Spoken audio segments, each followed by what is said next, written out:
For USCFootball.com, I'm Jack Smith alongside Chris Treviño for Instant Analysis from USC's Tuesday evening practice of Nevada Week. And Chris, we've got a lot to get into, so let's just get right to it. What were some of your biggest practice observations? Well, one, Jack, it's hot. I made a reference to it being Wednesday, our hottest practice we've covered. Well, the football god said, hold my beer, and they gave us a 90-plus degree weather to practice, to cover practice in. It was a scorcher today, so I'm keeping the hat on. But yes, lots of things to get to.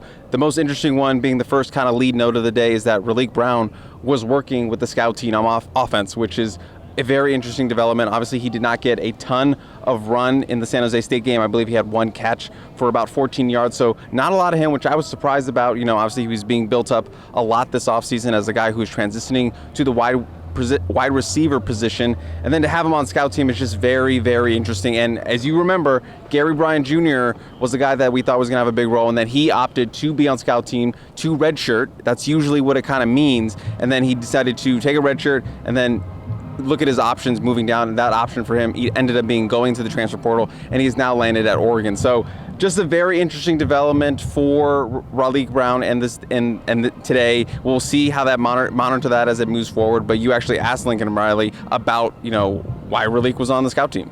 Yeah, Lincoln, I don't think he was super jazzed about being asked about it. Sometimes they try and hide guys on the scout team, but he kind of just said it was a decision that the coaches made today, and he wanted just to bring up and stress to everyone that doesn't mean a player is being written off. It doesn't mean their collegiate career is over. And he talked about different players that he had at Oklahoma, and he's talked about it a lot, like Marquise Brown, who were once on the scout team that went on to be big things. I think this is a little bit different because this is a highly touted prospect.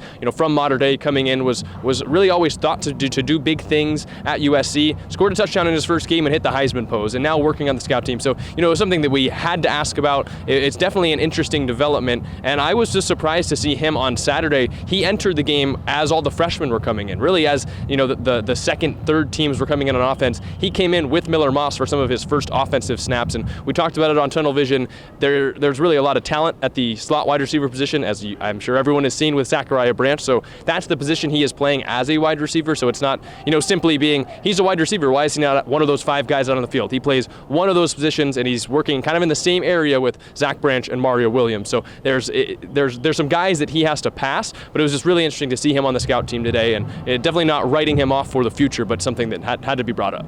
Absolutely. And again, we don't know quite what it means. I just had to bring up the Gary Bryant situation for last year because it feels similar, just because a guy, highly touted slot guy, return guy who was thought to be a big role, and then bam, he's on the scout team. He opted to redshirt, and then man, we know what happens after that. And I'm not saying that's what's going to happen, but it's obviously something of note that we have to mention, and something we're going to observe as the season goes on. Maybe tomorrow he's not on the scout team. Who knows? Maybe this weekend he goes out and scores 2 touchdowns against Nevada. So we just have to see and see what it means moving forward. But again, that's kind of the big observation from watching the scout offense go against the defense. And for the most part, the defense that we saw kind of reflected what we saw on Saturday, the first unit. Exactly kind of the same, except for Jamil Muhammad was actually in place of Anthony Lucas, who started against San Jose State at that rush end position. And your defensive line was what we saw on Saturday with Solomon Byrd, Blair Alexander, and Keon Bars as being those 3 front guys. And Tackett Curtis and Mason Cobb were once again those starting middle linebackers. So pretty much across the board with the first team defense is what we saw on Saturday. Now, one more note on Raleek Brown. This is in the period of practice where he would normally be with the returner. So maybe, because he is transitioning from running back to wide receiver, they want him to get as many reps as possible going up against the defense. Really, we're not completely sure, but, it was something that we will monitor, and that could be a potential explanation. But after practice, we had just a bounty of different players and coaches to talk to. Today's the day where we get both Lincoln Riley and Alex Grinch. We got the media debut for Tackett Curtis to go along with Jamil Muhammad and Blair Alexander and DeMont Jackson. So many different players to talk to. But first of all, the coaches, Lincoln Riley and Alex Grinch, kind of echoed each other in a similar sentiment about the defense. What did you have to take away from that?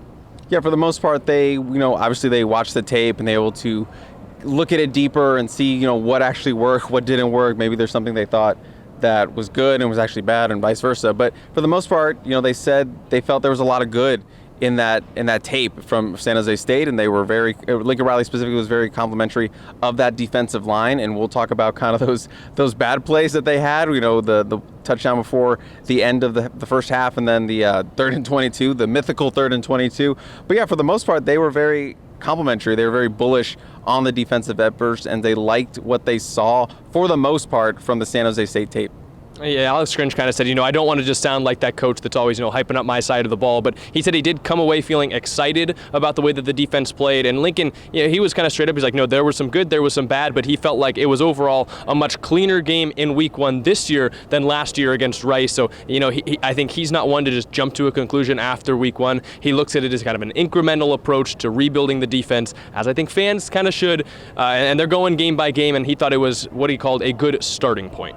Yeah, a great starting point, but obviously we know that there were some bad plays in there, Jack. You want to set those up? Yeah, so basically, don't have to remind the fans of them. I'm sure they're writing in the comments right now, but what about those 2 plays? There was the 3rd and 22 where Chevan Cordero ended up busting off a 28-yard run on a package up the middle, a blitz by Alex Grinch that just didn't work out, and we got some answers as to why. And there's also the touchdown at the end of the first half where DeMont Jackson was deep in coverage. Seemed like he maybe had a choice between 2 guys, picked the wrong one, and that was what allowed San Jose State to make it a 7-point game at half. But we did get some clarification from Alex Grinch and Lincoln Riley about those 2 plays. We'll start with the one at the end of the first half, the DeMont Jackson blown coverage, however you want to look at it. But Alex Grinch, fell on his sword. He took the blame for that. He said, as you would expect the defensive coordinator to take the blame. Let's not give him too much credit because you're the coach. You have to take the blame there. But he said, he did not put DeMont Jackson in the right position to make a play and, be out there. That's what they talk about all the time. It's our job to put them in positions to make the plays out on the field, and he took the blame. He said, yeah, it was on me. I did not put, number 1, DeMont Jackson, a guy who's making his first start of his college career, he didn't put him in the right position. That's all on him. Yeah, and it makes sense. We talked about this on Tunnel Vision. 14 seconds left. Still a while to go for a touchdown for San Jose State. Maybe USC wanted to protect, even giving up a field goal, but you're putting DeMont Jackson in his first start in the Coliseum. A guy who's just a couple years removed from high school. He had a big injury, in his time at USC. You're putting him in a position he's probably not super comfortable in. It was cover 2, zone coverage at invert. So he was basically playing as a safety. So already out of his element a little bit, being in the Coliseum for his first start. Even if the players don't come out and admit that, it's something that we've heard that they have to deal with for the first time and kind of overcome maybe some butterflies, especially in their first big situation, but then also just being in a position on the football field that he's not normally super comfortable with. The other play being the 3rd and 22 heard around the world where Chevan Cordero picked up 50 yards, something like that. A ridiculous amount of yards. And everyone kind of quick initially was on, it was number 13, Mason Cobb, kind of, floods to the left. If he goes right, Chevan doesn't have anywhere to go. But we got more clarification on that. And shout out to RJ Abadia, who kind of talked about it before we went into practice, that it was more so on Blair Alexander. Blair Alexander, for some reason, he stunted the wrong way. And that kind of opened thing, it walled off all those defensive linemen on the left side. And Mason Cobb kind of said, yeah, he kind of followed that. So that was kind of the initial breakdown of that play.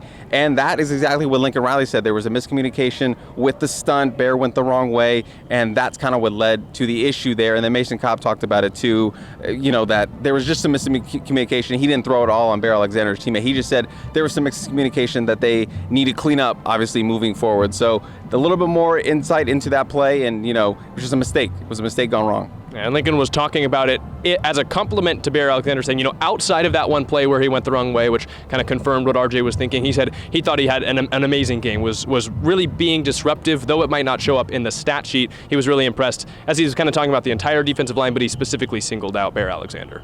Yeah, and I think Blair Alexander played great. He was, obviously he didn't, have 9 sacks or anything, but he was as disruptive, which is what this defensive front needs. They need consistent pressure and penetration up the middle. Obviously, USC needs to work more on their rushing lanes moving forward, and Jack, you saw a little bit of that being coached up here on Tuesday, so that's something they need to work on. But again, Blair Alexander, early on, is kind of living up to the hype as being an elite difference maker in the middle. Yeah, Chris mentioned it in his ghost notes, but as we were leaving practice, all we heard was rush lanes, rush lanes, rush lanes. So it's clearly a point of emphasis in practice. I asked Keon Bars, though, I was like, how do you feel like you guys did when it came to rush lanes on Saturday? He said he thought they did really well. So it may be some things that some guys are focused on more than others. Maybe it's the edge guys that need to fix their rush lanes, and Blair Alexander and Keon Bars were better up the middle. I think that's something that we'll see on Saturday against Nevada. But we also got one that you were very excited for, the media debut for Tackett Curtis.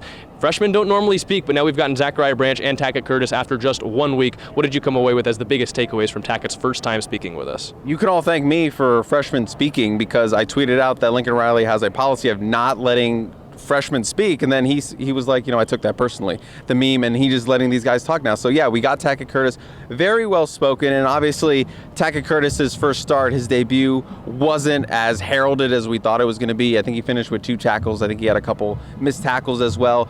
But, it's a linebacker position. It's a tough position to play, making your first start, and Mason Cobb was very complimentary of him. He's like, yeah, I mean, that's really hard to do as a true freshman, to come in there and start in this defense. So it's still impressive what he did, and he's only going to get better. But Tackett Curtis was the first to say, yeah, I made a lot of mistakes.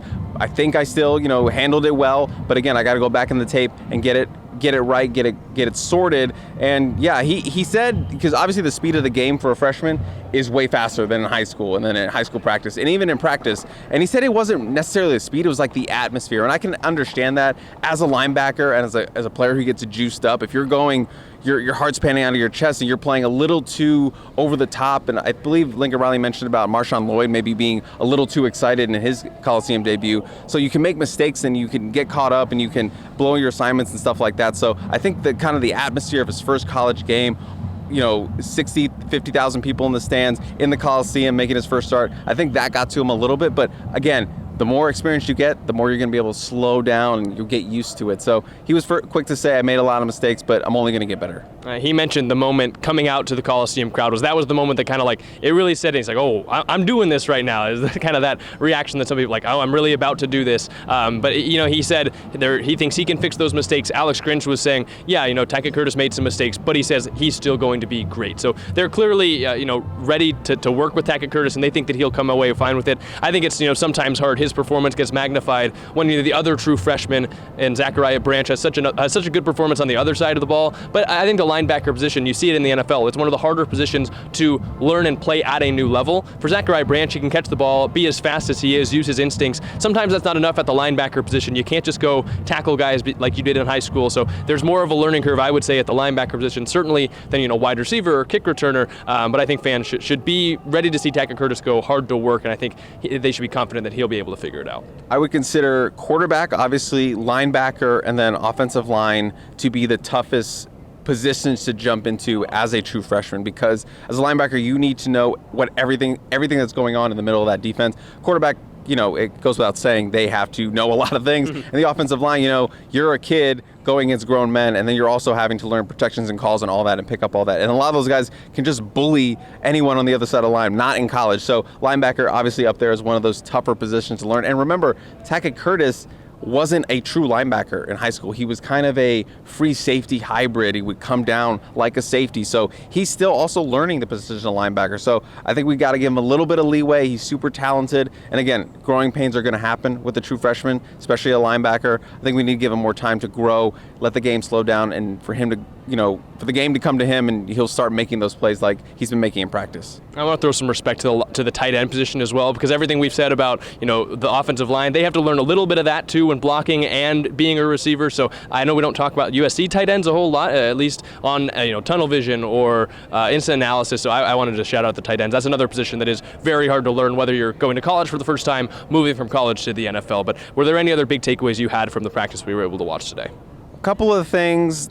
Obviously, it's hot outside, but just talking to other players after practice, I mean, Blair Alexander, like I said, give a lot of praise to Elijah Hughes, and Lincoln Riley did too, as a guy who's just been really great for them. And he only played a little bit in that game, but he was so impactful, and they're really excited about his potential moving forward. And he's a guy with a nonstop motor, and he's looking like a gem for Sean Nua and that defensive line class. And just a reminder, Jack, a three-star prospect. So that's a big win for the three-star boosters, and the three-star haters are going to take a loss on that one. 3 stars can come in and be very impactful. Talked a little bit to Jalen Smith about him being more comfortable out there, because he talked about how the game felt a lot slower to him this year compared to last year. He feels more he feels wiser, and the game being slow allows him to not think as much and make plays and play faster. And obviously, Jalen Smith, if you knew him in high school, you knew he was a dynamic returner at the high school level. So of course I had to ask him about what he thought about Zachariah Branch's big play, and he was like, oh my God, it was amazing. Just a guy recognizing game as 2 returners. And he said when he starts doing that little walk, that he sees something that no one else sees. He has found the crease. So just something for fans to look forward to, and a Zachariah Branch return. If he starts doing that little walk, that means something big's going to happen. Game recognizes game, and I recognize your game. So thank you for all the notes about practice. We're just in a sync today. We're vibing, we're gelling, we're back. We're getting in the flow of things. Nevada this week, it's going to be fun. I'd like to get into the flow of fall a little bit quicker to get out of this heat. So we're going to get out of this heat. But thank you guys so much for watching this video. You can check out all the articles that we posted today. So many different interviews. So there's going to be a lot of content going up on the site. USCfootball.com. Make sure to go sign up, read the Peristyle, read Chris's Ghost Notes, all the wonderful content that's up. We'll also have highlights from the practice today. Tunnel Vision was on Sunday. There's so much before the practice or the game this Saturday against Nevada.